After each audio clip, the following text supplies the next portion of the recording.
Энэ өглөөний мэндийг компанийн нийт хамт олонны өмнөөс хүргэж байгаа минь хүлээн авна. За өнөөдөр 19 оны 1-р сарын 9-ний өдөр бид 2018 оныхон амжилт үйл ажиллагааны үр дүн үр ашигын талаарх мэдээллийг хүргэхэд бол бэлэн боллоо. Эрдэнэс таван толгой офицерт компани 2010 онд байгуулагдсаныг та бүхэн мэднэ. 10 оноос хойш өнөөдрийг хүртэл буюу 18 оны 12 сарын 31-ний байдлаар 45.8 сая тонн нүрс олборлсон 4.6 их найт төгрөгийн буюу 2.1 тэрбум төгрөгийн борлуулалтын орлоготойгоор ажилласан байна. Яг үүний 2018 он зөвхөн нэг жилд бид нар 199 их найт төгрөг буюу тэрбум орчим долларын борлуулалтын орлоготой ажилласан. Хүлээгдэж буй гүйцэтгэл гэж ярьдаг. 2018 онд манай төлөөлөл удирдах зөвлөл бидэнд төлөвлөгөө баталж өгсөн. За тэр төлөвлөгөөгөр бол бид 1.2 их найт төгрөгийн борлуулалтын орлоготой ажиллахаас 2 их найт төгрөгийн борлуулалтын орлоготой ажиллалаа. 284 тэрбум төгрөгийг улсын төсөвт төвлөрүүлээ гэдэг үүргийг бидэнд өгсөн. За тэгвэл 12 сарын 31-ний байдлаар 510 тэрбум төгрөгийн борлуулалтын орлогыг улсын төсөвт төвлөрүүллээ. За компани үр ашиг бол маш их чухал. Ялангуяа хувьцаат компани манай 2.5 сая хувьцаа эзэмшигчтэй, иргэдтэй. Дээрээс нь 486 компани байгаа. За 85 орчим хувийг нь төр эзэмшиж байгаа. Цэвэр ашигын хувьд бид 335 тэрбум төгрөгийн цэвэр ашигтай ажиллах үүрэг хүлээсэн юм. 335. Тэгвэл өнөөдөр 720 тэрбум төгрөг буюу давуулан биелүүлсэн 720 тэрбум төгрөгийн цэвэр ашигтай компани ажиллалаа. За 12 сарын 31-ний байдлаар улсад гадаад болон дотоодод нийт хугацаанд 680 сая доллар өр байсан, өр төлбөр та бүхэн мэдж байгаа. Чалко компани өр, дээрээс нь хөгжлийн банкны өр төлбөр байсан. Компани 10 сарын 26-ны байдлаар 18 оны шүү. Нэгж төгрөгийн өргөө болсон. Гадаад дотоод өр төлбөр байхгүй. Компани зөвхөн одоо авлага байгаа. Инхээр 18 оноор бид 680 гаруй сая долларын өр төлбөрийг төлжээ. Дээрээс нь компани 720 тэрбум төгрөгийн цэвэр ашигтай ажилласан. Энэ бол компани балансын хувьд бол цэвэр боллоо. Бид өнөөдөр олон улсын зах зээл дээр гарч дэлхийн ижил төстэй томоохон компаниудтай өрсөлдөхийн бүх боломжийг бүрдүүлж чадлаа. За дараагийнх нь мэдээж энэ бүхэн юунаас үүдэлтэй ихээр мэдээж үнийн бодлого. Үнийн 3 төрлийн бодлого байгаа. Явуулсан. Эхнийх нь мэдээж та бүхэн мэдж байгаа. Олон улсад ялангуяа манай урд туршид нүүрсний уулуурхаан бүтээгдэхүүний үн өссөнтэй холбоотой нэгт тогтворчлолтоо явагдсан. Хоёрт нь компани менежмент үнийн бодлогын 16 оны 1-р улиралд Чалко компани төлж байгаа 1 тонн нүрсийг 24.9 доллараар зарж исэн, борлуулж исэн 1 тонн нүрсийг. Тэгвэл 17 оны 1-р улиралд 59.33 мэдж байгаа. 18 оны 2-р улирлаас 61 доллар болсон. За яг өнөөдөр буюу 19 оны 1-р улирлаас 63.32 буюу нийт 2.5 дахин үнийн бодлогыг өсгсөн. Дууруулаагүй дандаа өсгөх бодлоготой явсан. Зүүнээ дагаад барууны үн өссөн. 16 оны 1-р улиралд 23.2 ам доллар байсан 1 тонн нүрсний үн. За тэгвэл өнөөдөр 71.25 ам доллар болсон. Үүнийг дагаад бид өнөөдөр эсэлцэн нүрсний 20 гэрээ, эсэлцэн нүрсний 7 гэрээ, эрчим коксчих нүрсний 20 гэрээ байгуулагдаад энэ үнийн бодлого, энэ борлуулалтын тогтвортой үйл ажиллагаа, үүний үр дүнд бид цэвэр ашигтай ажиллах суурь нөхцөлийг бол бүрдүүлж чадсан. Энэ бол компани санхүүгийн үзүүлэлт болон үнийн бодлогын талаар барьсан давуу байдлууд. За 3 дахь нь бол мэдээж сая 18 оны 8 сарын 26-нд эрт соёлын мэргэжлийн зөвлөөр бид нөөцийн нэгдсэн тайлангаа баталгаажуулсан байгаа. Нөөцийн нэгдсэн тайлангаар хуучин блокийн аргачлалаар 5.3 тэрбум тонн байсан нөөцийг 5.1 байсан нөөцийг 6.3 болгосон. Тухайн үед 5.1 блокийн аргачлалаар 5.1-ийг Жорк стандартад шилжүүлэхэд 7.3 тэрбум тонн нөөц болж өсөж байгаа. Тэгвэл 5.1-ийг нь 6.3 болгож эрт соёлын мэргэжлийн зөвлөөр баталгаажуулсан. Ингээд олон улсад бид IPO өгөөд гарахад энэ 6.3 маань 8 тэрбум буюу түүнээс дээш тооны нөөцтэй болох нийтэд зарласан байгаа. Ингээд бид санхүүгийн хувьд бол баталгаажчлаа. Үнийн бодлогын хувьд бол өссөн, доктортой бодлого барьж чадлаа, амлалтаа биелүүлсэн. Дээрээс нь нөөцөө өсгсөн. Нөөцөө өсгөх нь санхүүгийн баланс сайн байна гэдэг маань бид дэлхийн зах зээл дээр өрсөлдөх боломжоо бүрдүүлчихэж байгаа. За үндэсний аюулгүй байдлын зөвлөл улсын хурал засгийн газраас олон улсын зах зээлд хөрөнгө босгоо гэдэг үүргийг бидэнд өгсөн байгаа. За энэ хүрээнд бол бид хугацаатай үүрэг авсан. За эхний хугацаа бол 12 сарын 31-ээр тасалбар болж байгаа. За энэ хүрээнд бол бид улсын хуралд танилцуулга засгийн газарт мэдээлэл өгөх үүрэгтэй. За энэ танилцуулга мэдээллийг бол бэлтгэхэд дууссан. Бид одоогор санхүүгийн болон хуулийн гээд хэд хэдэн зөвлөхүүдийг бол авч ажиллуулах үүрэгтэй. За үүнээс бол дөрөвтэй нь гэрээ байгуулад ажиллаж эхлээд байна. За бусадтай нь бол нэмэлт гэрээ байгуулахаар бол шаргуу ажиллаж байна. За ордын ашиглах техник эдийн засгийн үндэслэл одоо баруун зүүн гээд хоёр тэзүү байгаа. Нэгдсэн техник эдийн засгийн үндэслэлийг бол боловсруулад батлуулахад бэлэн болсон. За нүрс байжуулах үйлдвэр, төмөр зам, авто зам, за дээрээс нь цахилгаан станц, усан хангамж, хот байгуулалт гээд энэ бүх салбар нэгж төслүүдийн эдийн засгийн төсөөлөл тооцооллыг бүрэн хийж дуусгалаа. Техник эдийн засгийн үндэслэлүүдийг батлуулахад зарим хэсгийг нь бол бэлэн болголоо. Ингээд улсын их хурлд бид мэдээлэлээ танилцуулахад бол бэлэн болсон. За компани засаглалыг сайжруулах, ил тод нээлттэй байдлыг бий болгох хүрээнд бол 18 онд бол нэлээдгүй ажлууд бол хийгдсэн. За юуны түрүүнд бид эрдэмтдийн зөвлөлөө байгуулж чадлаа. Эрдэмтдийн зөвлөлөөр бол нарийн мэргэжлийн болон эдийн засаг, санхүүгийн чиглэлийн Монголдоо бас дэлхийд нэртэй урдаа барьдаг ийм монголчуудаасаа бүрдүүлсэн байгаа. Хоёрт нь бид нийгэмд мэдээллийг зөв хүргэх хүрээнд олон нийтийн зөвлөлөө байгуулж ажилд нь орууллаа. За энэ хүрээнд мөн төрийн бус 86 байгууллагатай санамж жижиг байгуулж хамтран ажиллаж байна. 86 байгууллагатай. Хуучин Эрдэнэс 5 толгой хувьцаат компаниг хаана байдгийг мэддэггүй байсан бол одоо бид байгууллага дээр нь, ажил дээр нь, хороон дээр нь, баг дээр нь очиж мэдээлэл өгдөг болсон. 1072 хувьцаа мэдээллийн төв байгуулагдсныг мэдж байгаа. За энэ төвийн хүрээнд сая 250 мянган иргэнд бид нар мэдээлэл өгсөн байна. Давхарцсан тоогоор.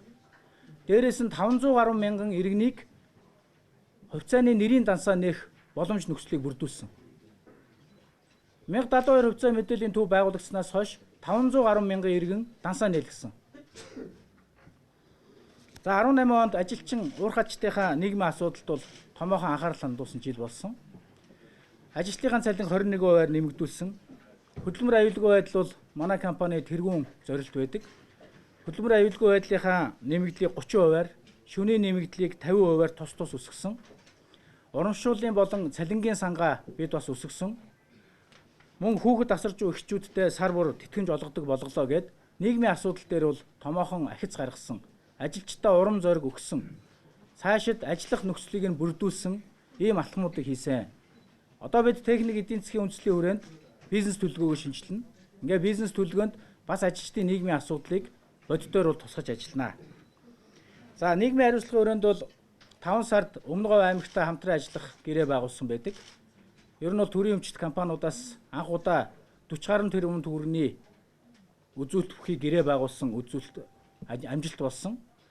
Бид 2019 онд Өмнөговь аймагт сургууль, цэцэрлэг, барилга, байгууламж, за дээрээс нь зам, талбай тогтчуулахаас ахуулаад боловсролын салбарт нь бол нэлээд анхаарал хандуулж ажилланаа. Ингээд та бүхэнд 18 оныхоо мэдээллийг ерөнхийд нь өглөө. 19 онд бид дэлхийн зах зээл дээр өрсөлдсөн шинэ бизнесийг хуудсыг нээсэн хөгжлийн жил болгоно. Бид дэд үтсийн төслүүдэд хөдөлгөж эхэлнэ. Гашуун сухай төмөр замын зогссон ажлыг өргөжлүүлэн санхүүжүүлнэ. Гашуун сухай төмөр замын. Одоогоор 70 гаруй хувьтай явж байгаа. За бид энэ дээр бол компани байгуулад ажиллаа эхлүүлсэн байгаа. Гашуун сухай давт замын параллел замын үйл ажиллагаанд хамтран оролцож ажлыг энэ 4 сараас эхлүүлнэ. Нүүрс байжуулах үйлдвэрийн техник эдийн засгийн үндэслэлээ бүрэн шинжилж ажлыг нь эхлүүлнэ. Барилгын ажлыг нь эхлүүлнэ. За ус хангамжийн асуудлаа шийдвэрлэх хүрээнд бид техник эдийн засгийн үндэслэлээ боловсруулаад дууслаа. За одоо усны мэргэжилтнүүдэд хамтраад мөн хөрөнгө оруулагчтай хамтраад энэ ажлаа эхлүүлнэ. За 5-7 баян төмөр замын шинэ гарц төсөл дээр бол томоохон анхаарал хандуулан ажиллаж байна. 5-7 ханги мандал мөн цахилгаан станц гээд эдгээр төслүүдийг 3 төрлөөр санхүүжүүлнэ. 3 төрлөөр. Эхнийх нь бид өөрсдийн дотоод нөөц бололцоо буюу компани санхүүгийн чадамжаараа санхүүжүүлнэ. Хоёр дахь нь бид нар засгийн газар улсын хурлаас өгсөн үүргийн хүрээнд олон улсын зах зээл дээр хөрөнгө босгож энэ хөрөнгөөрөө санхүүжүүлнэ зарим хэсэг нь. Гурав дахь нь хөрөнгө оруулагчтай хамтран ажиллаж санхүүжүүлнэ. Энэ бүх нөхцөл бололцоо бүрдсэн байгаа. Бид ажиллаа эхлээд хөрөнгийн биржүүдтэй хамтарч ажиллалаа. Очиж уулзлаа. Санхүүгийн байгууллага шинжээчтэй хамтарч ажиллалаа, уулзлаа. Монголын хамгийн том компани гарах 3 нөхцөлийг бүрдүүлж чадсанаа нийтэд зарласан. Нэгт нөөцийн асуудал, хоёрт хүний нөөцийн асуудал, хүний нөөцийн бодлогоо бол баталгаажуулж чадсан. Гуравт хамгийн чухал нь түрүү ярьдаг санхүү. Компани бол үр ашигтай ажиллаж байгаа учраас дэлхийн бизнес хийж байгаа санхүүгийн салбарын хүн болгоны сонирхдаг ийм төсөл болгож чадсан. Одоо бол бидний ажил урагшаа явах бол үлдсэн. За 2019 онд бид 1072 хувьцаагаа амьлуулна. Санхүүгийн бүрэн нөхцөл бололцоо чадвах бүрдсэн. Бид энэ тооцоо судалгаа хийгээд одоо 2018 оны 12 сарын 31-нд тасалбар олгоод аудитлэгдсэн тайлан гарна. Аудитлэгдсэн тайлангаар нэг хувьцаагаа бид хэдэн төгрөгөөр үнэлэх вэ гэдэг асуудлаа тодорхой болгоно. Түүний дараа тэр саналаа төлөөлөл удирдах зөвлөл, за бодлого барьж байгаа уул уурхай хүнд үйлдвэрийн яам засгийн газартаа өгнө. Үүний дараа 4-р сард манай хувьцаа эзэмшигчдийн ээлжид хурал болох юм. Хувьцаа эзэмшигчдийн ээлжид хурлаараа энэ саналаа оруулна. Ингэснээр амьлах нөхцөл бүрдэж байгаа. За уурхай хөгжилд томоохон ахиц гарсан ийм жил байх болно.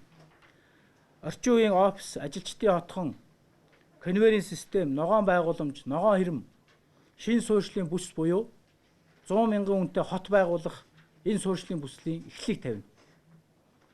Тооцоо судалгаа бол бэлэн болсон. Бид нар хуучин Гипрашахт институтын техник эдийн засгийн үндэслэл болон Норост компани техник эдийн засгийн үндэслэлийн хүрээнд энэ ажлуудаа төлөвлөөд дууслаа. За парк шинжилгээг иж бүрэн хийн. Уул уурхай иж бүрэн техник тоног төхөөрөмжтэй болно. Компани өөрөө олборлолтоо явуулдаг болох алхмуудаа хийж эхэлнэ. Компани санхүүгийн хувьд техник тоног төхөөрөмжийн хувьд чадамжтай болж эхэлнэ.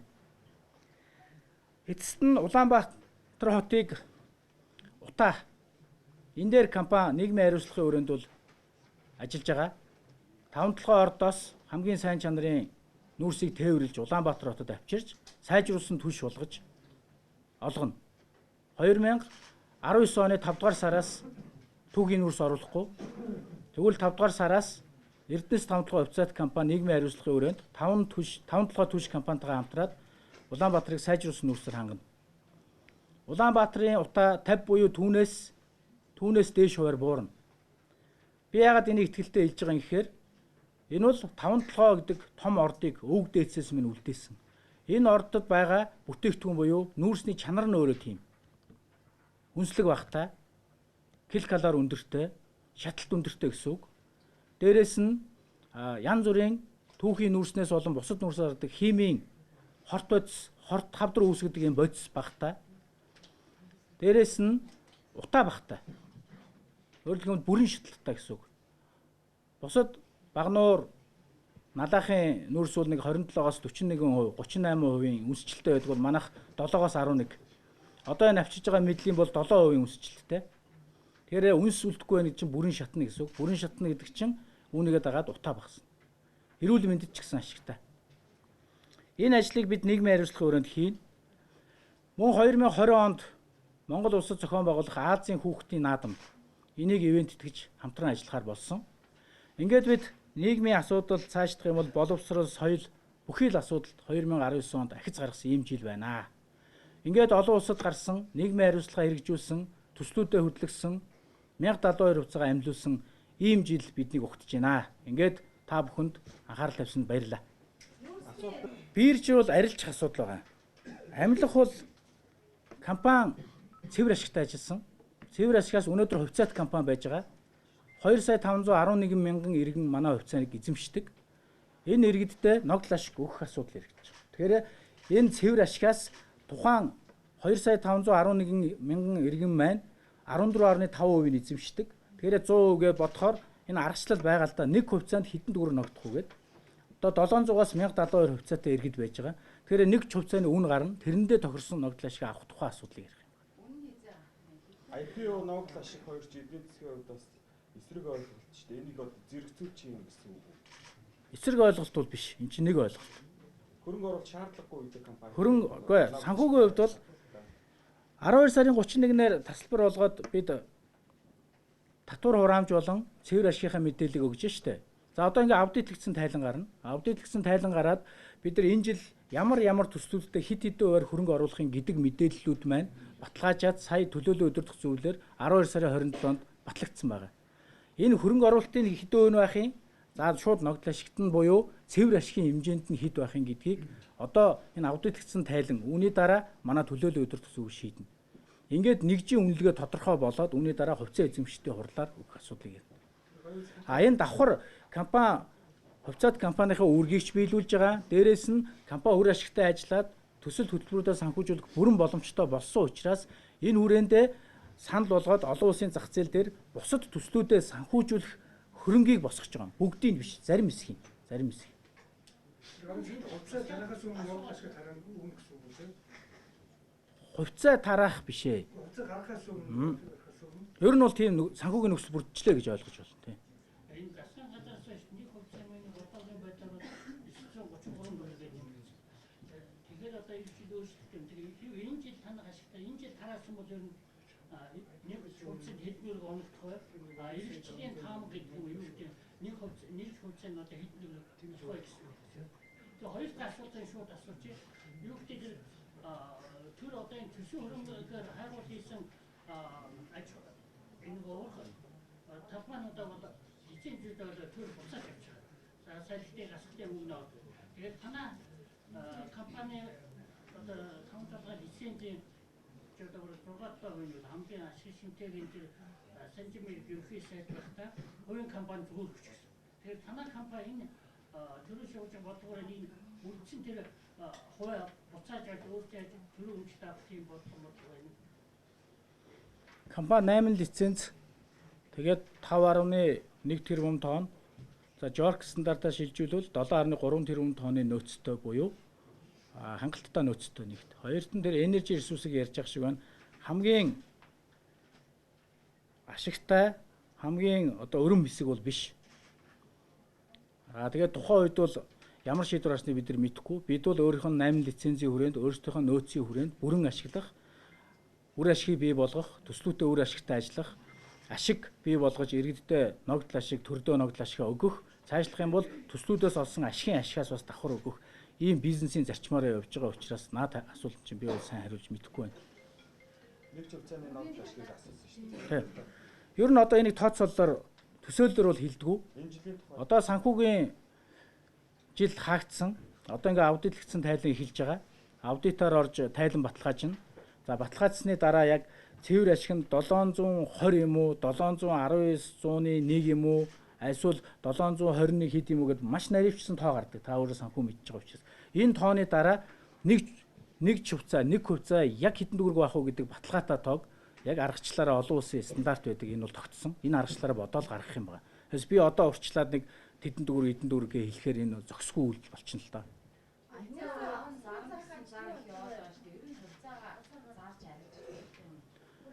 Хаалттай байгаа. Зарж болохгүй. За хуучин бол 4 ч удаа 5 ч удаа илүү харилцаанд орцсон байдаг. Нөгөө 300 мянга авдаг, хөгжлийн бэрхшээлтэй иргэд авдаг, ахмадууд авдаг, оюутнууд авдаг. Энэ бол анхны харилцаа хийгдсэн гэж үздэг. Одоо бол цаашид бол энэ бол засгийн газрын өөрийнх нь эрх хэмжээний асуудал учраас арилж гарах нь хаалттай байна. Манай компани одоо орвол хаалттай хувьцаат компани. Тэгвэл үйл ажиллагаа нь бол нээлттэй. Юун дээр хаалттай гэхээр зөвхөн энэ хувьцааны харилцаан дээр хаалттай байна. Иргэд өнөөдөр очиод хувьцаагаа зарах боломжийг бид нар хааж өгөх ёстой. Тэгэхгүй бол энэ 933 төгрөгөөр үнэлэгдсэн 1072 хувьцааны маань үн унана. Энийг үннийг унахаас урьдчилан сэргийлсэн ийм бодлогоодыг хийж чадаагүй байгаа одоохондоо. Жишээ нь гаргалаа гэхэд бид нар ETT паунд ч гэдэм үү эрсдлийн сан байгуулах хэрэгтэй. 933-аас доошоо орох юм бол засаг буюу ETT өөрөө худалдаж авдаг. За дээшээ гараад өндөр үнэтэй байх юм бол иргэд өөрөө арилжаанд орох ийм эрхийг нээж өгөх ёстой. Энэ бол Зүгээр л хувьцааны харилцаа. Хоёрт нь жишээ нь энэ жил хувьцаа ногдлаа шиг олголоо гэхэд тэр хэмжээгээр 933 төгрөг маань өөрөө өсөх юм байна. Нэг ч удаа арилжаанд ороогүй учраас өнөөдөр 933 гэдэг тоо яваад байгаа. Жишээ нь 30 мянган төгрөг юм уу 50 мянган төгрөг юм уу олголоо гэхэд тэр хэмжээгээр 3 дахин 5 дахин хувьцааны үнэлгээмээр өсөх учраас энэ хувьцааг зарж болохгүй. Энэ хувьцаа ирээдүйд өөрт чинь болон үр хүүхдэд чинь маш их хэрэгтэй хөрөнгө оруулалт. Санхүүгийн нэрийн утас. Бид олон улсын зах зээл дээр гарлаа гэхэд 3 сая иргэнэ олон улсын зах зээл дээр авч гарсан санхүүгийн нэрийн утас нь итити erdnes таван толгой хувьцаат компани байх юм байна.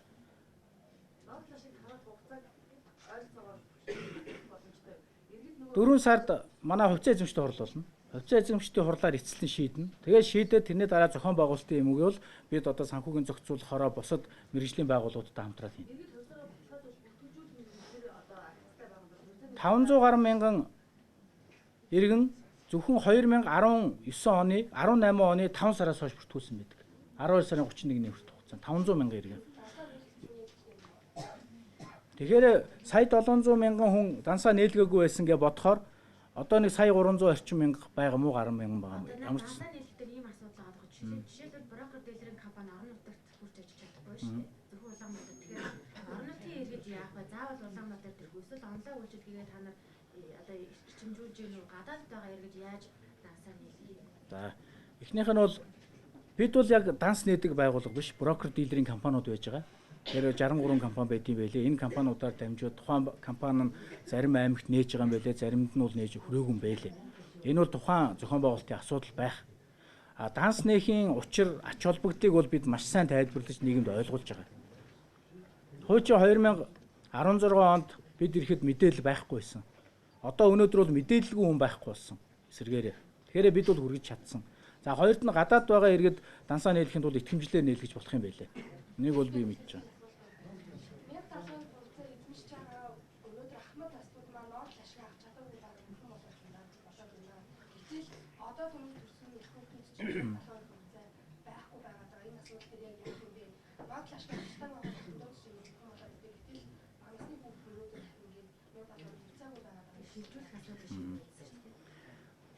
За 85%-ийг нь Монгол улсын засгийн газар өөрөөлөх юм бол уулуурхай хүнд үйлдвэрийн яам төлөөллийн эрхийг хэрэгжүүлээд төрийн эмчийн бодлого зохицуулалтын газар 2.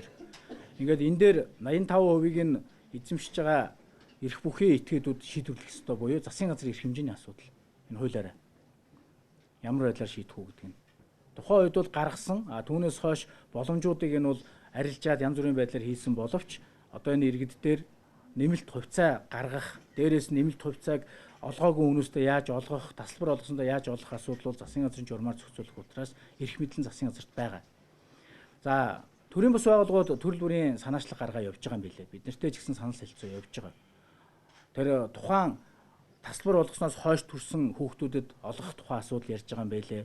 Аж ахуй нэгжүүдэд дахиж олгох тухайн асуудал ярьж байгаа юм байлээ. За энэ ахмадуудын асуудлыг ярьж байгаа юм байлээ. Цаашлахын өв залгамжлуулах, барих, шилжүүлэх энэ асуудлыг ярьж байгаа юм билээ. Энэ бол хуулиараа явагдана. Тэгэхээр эхний ээлжинд бол бид ямар ч хэлсэн IPO-г олон улсын зах зээл дээр гаргаад дараа нь дотоодын хөрөнгийн бирж дээр гаргаад ийм зохион байгуулалтаар явна. Тэр үед бол яг хөрөнгийн бирж дээр гарсан тохиолдолд хувьцаат компани зохицуулт ямар байдгийг тэр зохицуултаараа л явна. Шилжүүлж болно, борлуулж болно, өвлүүлж болно. Хүний эрх төрөлчийн их асуудал гэж бас тайлбар мэдээлэл гарсан гэдэг. Энэ дээр жолоочдын нийгмийн асуудлыг яаж анхаарах вэ? За Монгол улсын ерөнхий сайд Хүрэн сүхийн шадар сайд багтаач очиж исэн, ерөнхий сайд багтаач очсон. Хамгийн түрүүнд маш их анхаарж байгаа зүйл бол энэ нүүрс тээврийн жолооч нарын нийгмийн асуудал байгаамаа. Энэ бол үнэхээр хүндрэлтэй байж байгаа. Энэ дээр компани анхаарал хандуулаа сая 2018 онд 2 ч тээвэр логистикийн төв байгуулахад оролцоод санамжиж байгуулад тодорхой санхүүжилтийг хийгээд ингээд явж байна. Энэ 19 онд ч гэсэн нэлээд багагүй хэмжээний хөрөнгө тусгацсан байж байгаа. За компани бол хуучин ерөөсө харилцдаггүй байсан бол одоо энэ жолооч нарын асуудалд бол анхаарал хандуулад судалгаа хийх, одоо энэ сая Эрдэнэс Монголоос ч гэсэн энэ эрүүл мэндийн үзлэг хийх, одоо 120 км тутамд нэг эмнэлгийн эрүүл мэндийн үзлэгийн төв мөө байгуулахаас ахуулаад энэ 19 онд бол нэлээд ажлууд бол хийгдэнэ. За тээврийн хариуцлагын гэрээ гэж компани байгуулж эхэлсэн. Хуучин бол нэг 3100 орчим иргэн жолооч нийгмийн даатгалтай байсан юм. Одоо бол 8000 орчим болчиход байгаа юм. Нийгмийн даатгалаад бол заавал юу кемптэй байх ёстой. Заавал амралт чөлөө цагийн зохицуулах ёстой. Цагийн бүртгэлийг ингэх ёстой гэдэг энэ асуудлуудыг шаардлага тавьсан. За одоо ингээд энэ 1 сарын 1-ээс бид бол бүтээн байгуулалтын жил зарлаа явж байна. За энэ өрөөнд бол гашуун сухатын боомтыг алтан боомт саятан жолооч гэдэг хөтөлбөр хэрэгжүүлж байна. Алтан боомт саятан жолооч гэдэг. Энэ бол ямар ч арга байхгүй алтан боомт гашуун сухатын. Зөвхөн компани ихэд $1 тэрбум борлуулалтын орлого. Ингээ бодох. Яалч байхгүй саятан жолооч нар энэ дэр байгаа. Ямар ч хөдөлмөрийн үнэлэмж байхгүй, бүртгэл байхгүй. Тэнд хуучнаар ярьдаг тээврийн саятан жолооч нар хөдөлмөрийн аваргууд, хөдөлмөрийн баатрууд тэн дотор явж байгаа. Энийг албан ёсоор бүртгэлжүүлээд тэрийг нь албан ёсоор эрх бүхий байгууллагад нь санал болгох, хөргүүлэх энэ ажлыг бол Эрдэнэс тавталгаа зохион байгуулна 19 оноос. Тэгэхээр энэ ажил маань хэцүү гайгүй болох байх. Гэхдээ Эрдэнэс тавталгаа өөрөө борлуулагч компани байгаад идэг.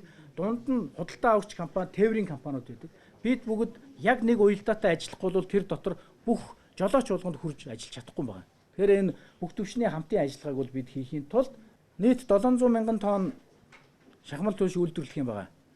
Одоо нэг шугам байгаа. Дахиад 2 шугам нэмэгдэнэ. За аваар ингээд нэг шугам байгаа. Ингээ одоогоор бол 300 мянган тонныг үйлдвэрлэх хэмжээний ажил явагдаж байгаа юм. Энэ 4 шугам дөрүүлээ тавигдаад 24 цагаар завсралтгүй ажиллаад 700 мянган тонныг хөрдүүлэх байхгүй юу? Хийж чадах юм шахмал түлш. Тэгэхэд жилд 1.2 сая тонн нүрс хэргэлдэг Улаанбаатар хот. 3,100-ыг хасаад, уурын 100-ыг хасаад 220 мянган яндан дээр. Тэгэхээр энэ 700 мянган тонныг 24 цагаар үйлдвэрлэж ээж бүтэн жил нийлүүлэх ёстой байгаа байхгүй юу? Тэгэхээр одоо бол агуулга дээр нөөц бүрдүүлэхээс өөр арга байхгүй.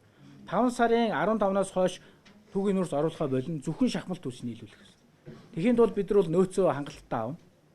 Инх нь бол зөв байсны асуудал. Одоо 149 мянган төгрөг байгаа шүү дээ. Бусад 1 тонн түүгийн нүрс ихэд 180 орчим мянган төгрөг байгаа. Тэгэхээр өрсөлдөх өндөр чадвартай. Хувийн компаниуд ялангуяа түүхийн нүрс борлуулж байгаа